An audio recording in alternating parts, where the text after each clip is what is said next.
About 12 years, Seattle and their torrential and destructive phony baloney had me banned from college, the community college. So I sat in the Emerald House doing my chores and concentrating on the film project, which was facilitated by Ichiro Suzuki coming to the United States and a number of merchants in Chinatown getting hold of Japanese films that didn't have subtitles, obscure ones. So I watched a lot of these things. Since I'm deaf, I don't really limit myself to understanding the plot. And I made some clips with the help of a system that one of the clerks at the Emerald House rigged up, which I saved. I called the film project because something about them bothered me. Something about them bothered me. When I look at them now, I understand what they are. But at the time, I didn't really understand what they were. The deans asked me for a paper in Pittsburgh because Seattle had banned me for such a long time as a no good and a troublemaker and various diagnostic things that they came up with. And I wrote a paper about Paul Robeson's life in which I discussed the impact of racism on Hollywood and showed a few images that had long been bothering me. And they allowed me to go back to college, which I graduated from while in the honors department. So I worked at the library at the Community College of Allegheny County for a long time with librarians, but because I'm deaf, I couldn't go to school. A girl taught me sign language rather late in life. But I learned the thrill of victory and the agony of defeat that attends each research question working with professional librarians, and I don't give up very easily. So when I had my suspicions aroused by some ideas that seemed to be recurring throughout international cinema, as though a closet understanding had been arrived at by a secret council of agreement among the influential controllers of our media, I began looking for an explanation for the imagery that was bothering me.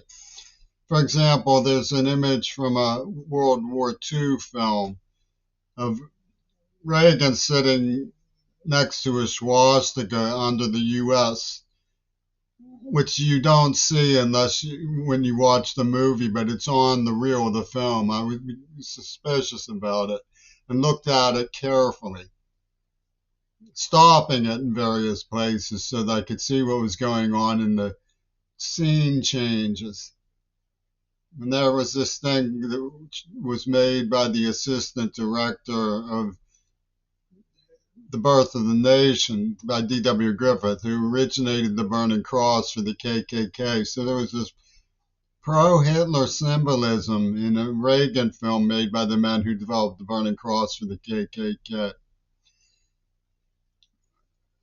A long time later, I arrived with the help of several research adventures, which is my intention to recount by and by, at the fact that Italy in Fayoum introduced Mussolini to D.W. Griffith, and it wasn't so outlandish at the time because Britain was an ally of Italy during World War I. So the founding fathers of the era of the great dictators were people who were actually allies of the British. In fact, Churchill tried to keep Mussolini on his side in World War II, but Mussolini eloped with the Fuhrer. And the Hollywood ties to suspicious gentlemen in America's spy system is clear from the fact that Allen Dulles put Cecil B. DeMille in charge of Radio Free Europe. But I didn't quite understand where all this was leading. I had some questions. I knew that there were implications that Kennedy had been killed as an execution for the crime of Hiroshima. which explained how I got dragged into it because I was a little boy from that fleet, born from Bush's ship in the Navy.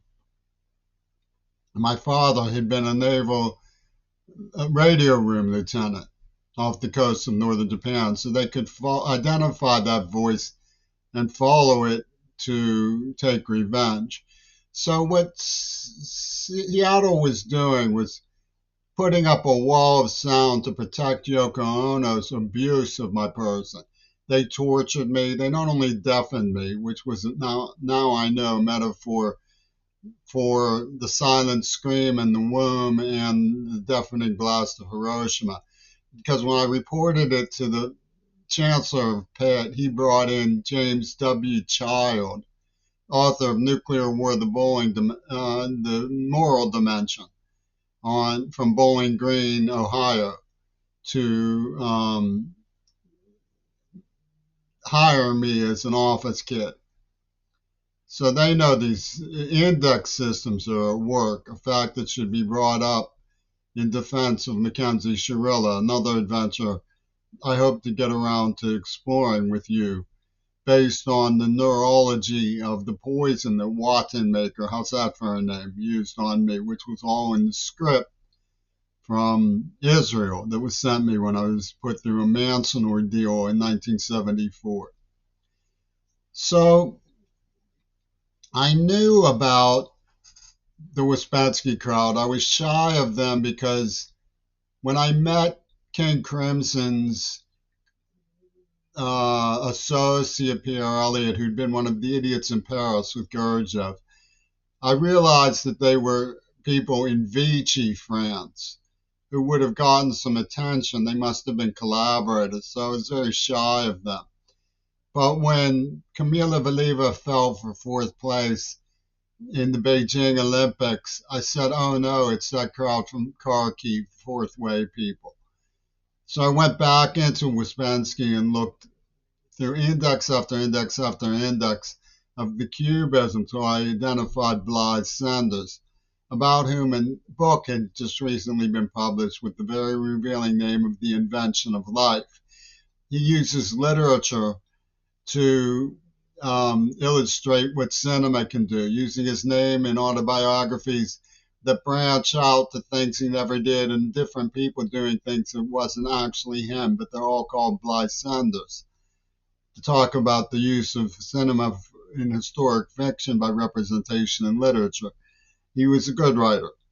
Blythe Sanders is an assumed name, which means Blaze from the Cinders. This was back in the days when Grand Central Station was built, and the Grand Central Station of high society, Diaghilev's Ballet Russe, was bringing together people like Gabriel D'Annunzio of Fayum and Sarah Bernhardt and Stravinsky and Picasso and Blythe Sanders.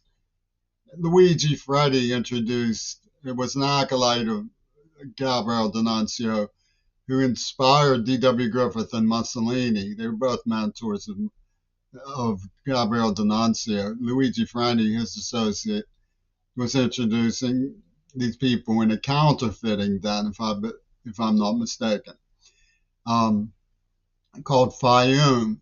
Fayum was a counterfeiting den where the studio system, the racist studio intelligence system, got off the ground with the era of the great dictators. But I didn't learn that from studying Cubism. There was yet another byway I had to go on. I knew that Tamo Zedong had influenced King Crimson, had a theory of archetypes. It was slowly but surely developing awareness that Gail Burston's archetype, the author on the Israeli script, was in places like playing violin in Seattle Center on the cover of a King Crimson record from 1979, a Fripp record from 79. And I was starting to understand what the media system was doing. And I talked to my sister, who's an art historian, and she said, Cubism isn't really where you want to look for fascism. It's a spin-off group called the Italian Futurists. And that was very productive. I had, of course, gotten started on this detective work because when I was down at Claymont, where J.G. Bennett founded, with the Idiots in Paris, a school where King Crimson's guitarist Fripp invited me, I met Walter Hotorowski, who was in Northern Forest in Pennsylvania with Will Zell from Jackson Immunogenetic Laboratories Society for Human Ecology and Earth First, who put together the Venus flytrap war game on Mount Desert Island that turned out to be two virgins' pussy ball, clocked to the AIDS attack, named by John Lennon. So when you look at the counterfeiting, then the Italian Futurist movement and the clips, you find that there are three mirrors that are represented. And I've now identified what bothered me about those clips. The murder of JFK over Hiroshima, the transfer of the text to a cooler genocide in their view, an arc of colors in which I'm singled out for execution because of my association with the atom bomb, sort of thing Putin would find intellectually clever. And as the symbol of the white, sheltered white, and the archetype of the Jong Society. And then the third mirror, which is also indexed in language anthropology, Blythe Sanders means Blationist Sanders, British intelligence traced back to 1919. And Ronnie and Casper was used a lot. The men who attacked me were named Ronnie and Casper, like Reagan and Warrenberger. So you have Casper, the friendly ghost, and Franklin Graham has a passage about a man named Hitler who becomes a chaplain and changes his name to Lazarus because he's back from the dead. So the spirit foundation of Lenin. The point is, Lenin was in on it. You can see that from the film project frames of international cinema, where this, what I was calling a super story, was detected. Of course, Errol Flynn starred with Reagan in the film made by Raoul Walsh in World War II that initially caught my attention. And he lived in Laurel Canyon with Houdini. So this goes back to the days when Disney was 19, 20 years old and discovering Adolf Hitler. And it's too long of a passage of time and too much of an investment in the plan for Lennon not to have been in on it. He didn't just happen to go out that night. They pulled a fast one, like the sort of slippery games in the movie Sleuth, starring Michael Caine, which came out 2 years before the script I received. And I was taken to see this movie Sleuth. Michael Caine is a friend of McCartney. They had a dry run of Paul is Dead and so on. So the Walrus is British intelligence tracing back to Fayum. And they wouldn't have done this without his cooperation. The script letter about the Martin Luther King murder begins, I say is, not was. The third mirror is copiously now represented in the film project. I had help from a librarian at UW-Tacoma who found me a chapter on Ouspensky's Fourth Dimensional Superman in Tacoma Library that would have taken me 10 years to find. She identified it from a chapter search, not from the title, not from a subject. It's just about an avant-garde artist from Russia named Leranovsky. And I went into the New Age magazine of Ouspensky from 1919, and sure enough, they talk about a super production. This disappeared into the room behind the revolving bookshelf when it was adopted by the ringleaders, who continue to believe that by control of media, they will control the world.